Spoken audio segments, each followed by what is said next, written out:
ఇలా అందరూ ఆయనే అంటే ఎలా? ఇందులో ఆయన తప్పే ఉంది చెప్పండి. ఆయనకు డబ్బు మీద యావ ఎక్కువ, కోట్లు కావాలి. ఏదో నానా యాత్ర పడి ఆవిడ దృష్టిలో పడి సంపాదించుకోవాలనుకున్నారు. మనం ఆయనకి 100 కోట్లు ఇవ్వగలవా చెప్పండి? మన దగ్గర ఉందా? నా సంసారం నిలబెట్టాలంటే ఆయనకు 100 కోట్లు ఇవ్వాలి. అమ్మ పెట్టదు, అడుగు తిన్నివ్వదు.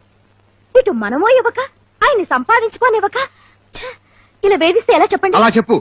వాళ్ళంతా పాతకాలపు మనుషులు కదండి. మనుషులు మనసులే ఎక్కువ అనుకుంటారు. పాపం మార్కెట్ విలువ వాళ్ళకేం తెలుస్తుందండి. కోట్లు పారేస్తే ఓట్లు కొనుక్కున్నట్లు మనసుల్ని కొనుక్కోవచ్చు. అంతదాకా ఎందుకు? నా దగ్గర 25 లక్షలు ఉంది కాబట్టి మిమ్మల్ని కొనుక్కున్నాను. శిరీష్ దగ్గర 100 కోట్లు ఉన్నాయి కాబట్టి మిమ్మల్ని కొనుక్కోగలుగుతుంది.